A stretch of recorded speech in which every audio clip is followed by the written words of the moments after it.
Hello বিয়ার, সবাই কেমন আছেন? বড় মনের মতো চলে এলাম আমি এম কে পাবেল। আজকে আপনাদের উদ্দেশ্য হলো আমাদের সুনামগঞ্জের যে অসাধারণ জিনিসগুলো আপনাদেরকে দেখানোর চেষ্টা করব। সুনামগঞ্জ যেতে যেতে আমাদের এই পানির মধ্যে একটা অসাধারণ একটি গর্ত দেখতে পেলাম। তারপর আমরা চলে গেলাম ব্রিজের মধ্যে গিয়ে দেখলাম যে অসংখ্য মানুষ, এখানে মানুষের সমাগম সমাগম দেখে আমরা চলে গেলাম।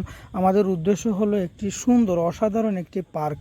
সেখানে আমাদের যাওয়ার উদ্দেশ্য পার্কে যাওয়ার পথে আমরা হাঁটতে হাঁটতে আমরা অনেক রাস্তা ভুল করে আমরা এই পার্কটি যেতে পারলাম না। তারপর আমরা একজন রিক্সাওয়ালা বাইকে নিয়ে আমরা অন্য একটি রাস্তার দিকে চলে গেলাম। এই পার্কটি গাঙ্গের আমাদের যে সুনামগঞ্জে যে বড় ব্রিজের পাশেই পড়েছে। পার্কটা যেতে হলে আপনাদেরকে অবশ্যই নামার যে সাইটের যে রাস্তা, সেই দিকে আপনারা যেতে পারবেন না। না হয় আপনারা ভুল রাস্তায় গেলে আমাদের মতো আবার ঘুরে ফিরে এই জায়গায় যেতে হবে। তারপর আমরা যেতে যেতে রিক্সাওয়ালা মামাকে বললাম, রিক্সাওয়ালা মামা সঠিক রাস্তার দিকে আমাদেরকে নিয়ে গেলেন। নিয়ে যাওয়ার পর আমরা সঠিক জায়গায় এই পার্কটির দেখা পেলাম। তারপর আমরা টিকিট কেটে পার্কের ভিতর ঢুকে গেলাম। পার্কটা অত্যন্ত সুন্দর, খুব সুন্দর একটি চমৎকার একটি পার্ক এই সুনামগঞ্জের মধ্যে রয়েছে।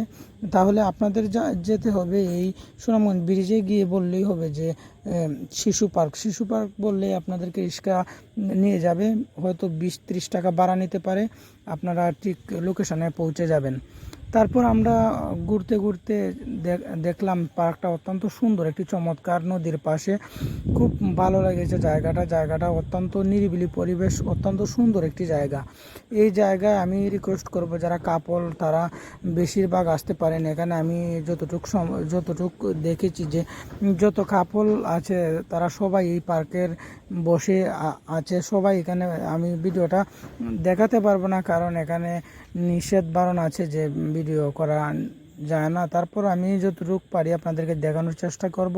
তারপর যে ব্রিজটা কিন্তু অত্যন্ত সুন্দর একটা ভিউ। এখান থেকে সম্পূর্ণটা দেখা যাচ্ছে যে ব্রিজটা সুনামগঞ্জের যে বড় ব্রিজের পাশে এই পার্কটা অত্যন্ত সুন্দর জায়গা, বসার জায়গা, প্লেসটা খুব সুন্দর।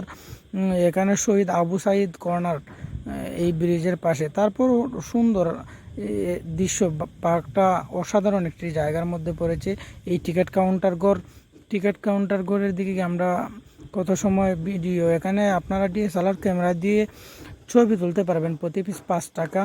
তবে এখানে রাস্তা খুব সুন্দর, এই জায়গাটা খুব ভালো আরামদায়ক একটি জায়গা। এখানে বসে আপনারা চাইলে সময় কাটাতে পারবেন এবং বসে বসে বাতাস খেতে পারবেন।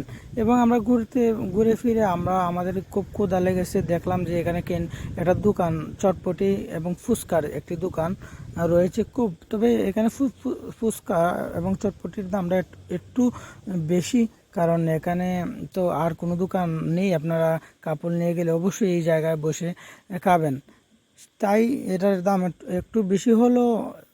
জায়গাটা চমৎকার সুন্দর একটা পরিবেশে দোকানটা। আমি ফুচকা নিয়ে আবার চলে গেলাম, আমি আমার নিজ জায়গায় আমি বসার জন্য চলে গেলাম। তারপর আমি একটু ঘুরে ফিরে একটু ছবি তুললাম। সবাই ভালো থাকুন, সুস্থ থাকুন। ছবি তুলে আমি চলে এলাম।